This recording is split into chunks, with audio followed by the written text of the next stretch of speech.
Vincent Philippe, en 1000 SBK l'an passé, est revenu en super sport. Et il nous en parle.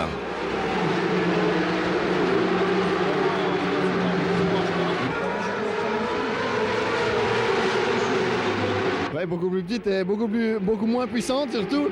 Donc c'est vrai qu'au départ ça m'a fait drôle. C'est vrai que je pensais quand même qu'une 600 ça marchait un petit peu plus que ça. Ça fait quand même plus de 8 ans que je roule sur une 1000, donc il me fallait un petit peu me déshabituer. Mais en tout cas, c'est très amusant, très fun, on fait très tard.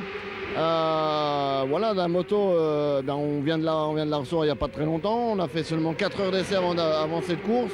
Donc c'est sûr qu'on est un petit peu juste en essai et en développement. Le châssis est excellent, ça c'est une certitude. Le matin, je peux vraiment m'exprimer à 100%. L'après-midi, c'est un petit peu plus dur, donc j'étais un petit peu soucieux là, pour la Super Pole. Cette Super Pole en 600 d'ailleurs est une nouveauté de la saison. Sur les 8 meilleurs temps des 600, Vincent Philippe terminera en 6e position à 5 dixièmes de Denis Bouin, revenu à la vitesse après ses nombreuses victoires au Dark Dog Moto Tour. Dans l'équipe Suzuki, Dominique Mélian, le patron de l'endurance, est aussi dans les stands. Freddy Forest, seul représentant officiel Suzuki en SBK, est lui aussi présent avec une moto qu'il va falloir améliorer si on veut jouer devant.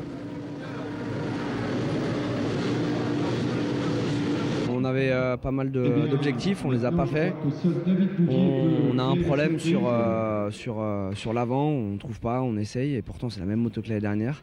On a une évolution de fourche, on ne sait pas, peut-être que c'est ça. On n'arrive pas à comprendre, il y a un problème de l'avant et ça ne nous fait pas rouler plus vite et on stagne et on est vraiment très loin, quoi.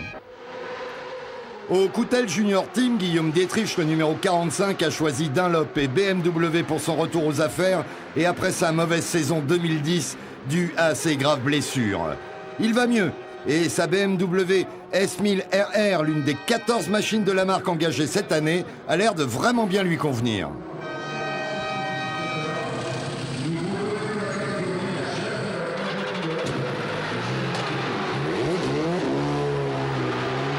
Cette BMW 1000 a été l'épouvantail de la saison dernière, assommant la concurrence aux mains de Nigon et Gimbert dans le team officiel arrivé en 2010.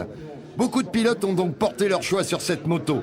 Chez Education Racing Team, on retrouve Jonathan Hart, ex-Honda, sur cette BM en compagnie d'Alexandre Perrault et de Yanni Todisco. Une moto que tout le monde veut, mais ne saura pas forcément mettre devant, comme le fait le team officiel BMW Motorrad numéro 1 et 2 l'an passé sur une machine gérée par le team d'endurance. On retrouve donc Erwan Nigon, le numéro 1, et Sébastien Gimbert, le numéro 7. Ils sont repartis pour un nouveau titre et sont motivés comme jamais. On laisse d'ailleurs la parole à Sébastien.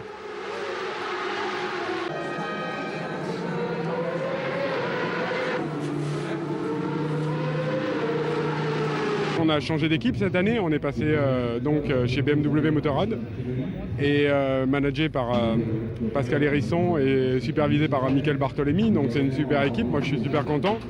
Michelin a super travaillé sur les pneus, BM on repart d'une feuille blanche donc il faut se réadapter, on a très peu roulé, on est parti rouler seulement 2 jours avec la moto, donc aujourd'hui on va dire qu'on est quand même relativement satisfait d'être encore là, même si pour nous, jusqu'à maintenant, on pensait que ça allait être plus difficile pour nous. En plus, il y a l'arrivée des nouvelles Kawa, il y a des bons pilotes dessus, Greg, Mr. White, voilà. Donc je pense que là, ça va faire du bien au championnat, et puis ils sont en train de se faire serrer. Et à nous de rester concentrés, de continuer à développer et à évoluer comme on a fait l'année dernière, et puis cette année, essayer de remettre le couvert. Erwan Nigon, champion en 2010, nous parle lui de ses objectifs pour la saison qui démarre. Je suis champion de France en titre, il faut défendre le numéro 1. Même si c'est pas mon numéro préféré, je tiens à le garder quand même, donc c'est important pour moi. Qui est-ce que vous craignez le plus? Évidemment, mon coéquipier, Sébastien Gimbert, coéquipier et ami dans la vie. Sébastien Gimbert qui effectuera d'ailleurs un très bon essai, s'adjugeant la pole, la super pole et une victoire de manche. Et en effet, il faudra le craindre cette année, même si chez Kawasaki, avec la nouvelle ZX-10R, on a l'arme pour répliquer au constructeur allemand. Avec Julien Dacosta qui a été rejoint par Grégory Leblanc, champion Supersport 2010 sur la même marque, on fait le point. Nouvelle moto qui est arrivée assez tard, comme chaque fois, on le sait. Donc là, on doit être à la 3e sortie seulement de la moto. On en apprend tous les jours et bon, on a vu que c'est de suite plus rapide que l'ancienne génération. Et il nous manque encore un petit peu pour être devant, mais on travaille dur et comme on vous dit, à chaque fois qu'on sort, on trouve des modifications à faire, des améliorations, et je pense que ça va payer dans pas longtemps. Je m'adapte, j'y travaille parce que c'est compliqué, je dois changer mon style de pilotage, rentrer un peu moins vite dans les virages, j'ai encore un peu de mal mais j'y travaille, ça va de mieux en mieux, on améliore les chronos petit à petit, je me rapproche de plus en plus de mon coéquipier, donc on travaille bien, donc ça va dans le bon sens pour le moment. On retrouve aussi cette année les Ducati avec Thomas Métro engagé sous le numéro 38 en compagnie de l'inoxydable David Musca, éternel représentant de la marque italienne. On espère qu'ils sauront faire vibrer les tifosi, toujours nombreux dans le public. Yann Soter, quant à lui, a repris son numéro 8 et sa Honda 1000 CBR. Anthony Loiseau, le 19, est sur BMW, lui aussi.